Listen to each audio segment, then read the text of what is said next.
Hi, my name is Cassandra, Britt Nickerson, and I'm with Get Fit with Britt Nick. And I've been in the fitness industry for over 15 years now. I think I started out by first being a fitness model. That was my first introduction into the fitness industry. I modeled for Sports Illustrated, Muscle and Fitness Her magazine. Actually been in Time magazine for the Olympics. People would always come up to me and ask me, how did I get in shape, or was I a trainer? And that kind of piqued my interest in becoming a personal trainer.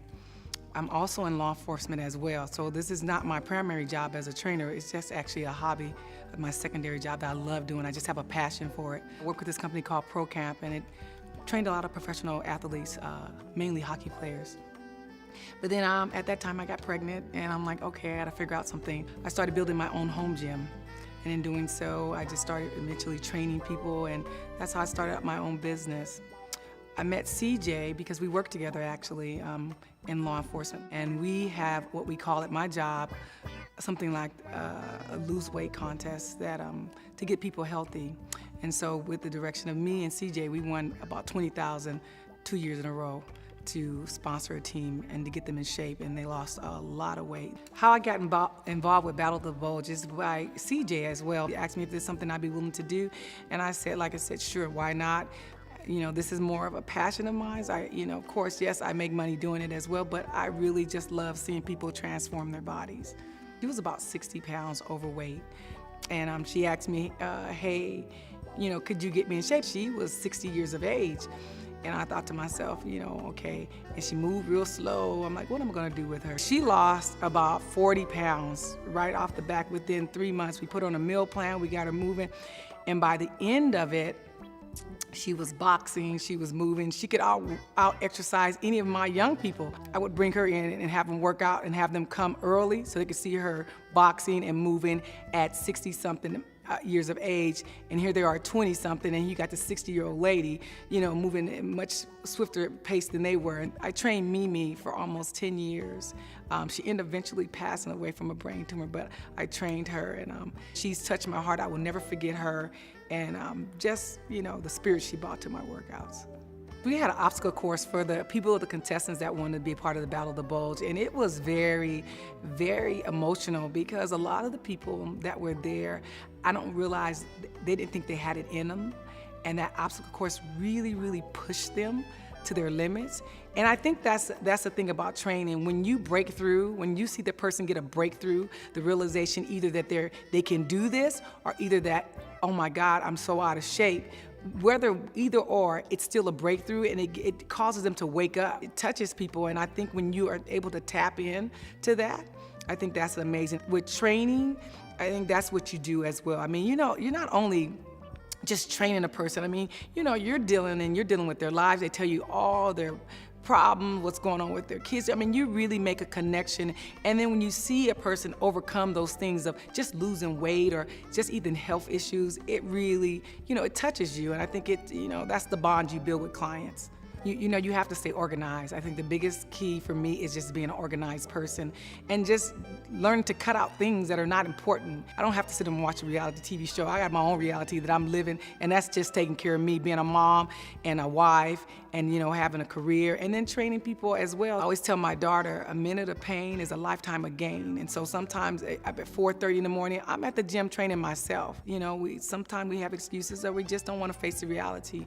And just sometimes, facing those realities and being organized makes a difference. I'm raising a little athlete myself, and so my thing is, you have all these volleyball practice, track practice, you have all these things you have to do, plus your homework. Those are the priorities, and then other things are secondary. But I mean, I have fun too, don't get me wrong. We have to be around to raise our kids and not be on high blood pressure medicine, taking diabetes. And in the African American culture, these are the things that plague us the most. I lost my mom to high blood pressure. She didn't even know she had high blood pressure 3 years ago. I've always been very diligent about my physical exams and taking care of myself, losing my mom to high blood pressure. And even the clients that I train, high blood pressure, diabetes, and then just not moving, not being active, and having this misconception about if I work out with weights, I'm gonna get too bulky or I'm gonna look like this, and just putting other things a priority, my hair, my nails, my clothes, instead of just putting themselves a priority, your physical attributes, looking to make sure you look okay. But one of the things that happened to me this year, January 26th, I'll never forget this day, it was my birthday. I was diagnosed with breast cancer.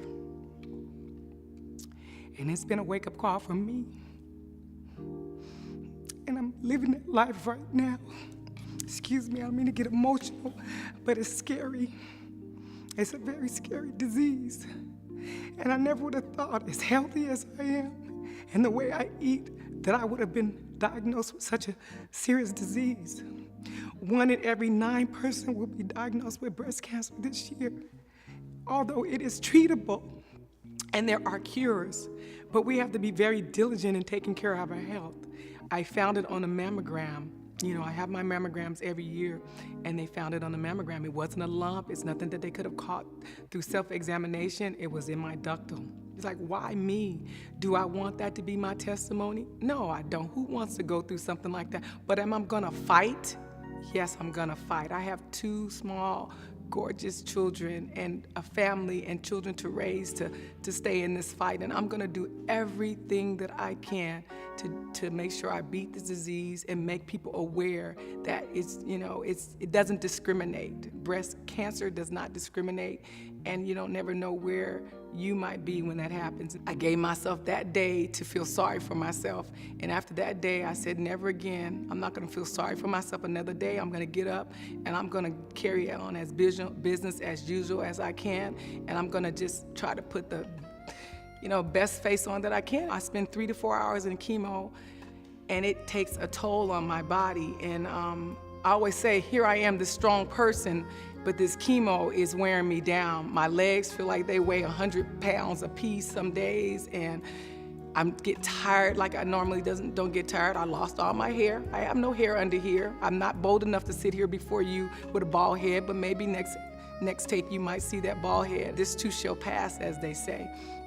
But yes, it's been something it's a journey, and I think that'll be my testimony, because now I know I can sympathize with people who are going through that, and I know what they feel like. You can't never tell somebody who hasn't walked in those shoes what it feels like until you're walking in them. And right now I'm walking in a very serious fight of my life, but I'm gonna beat it. I'm gonna beat it. And I'm a spiritual person. What did God put into you to give back to this world?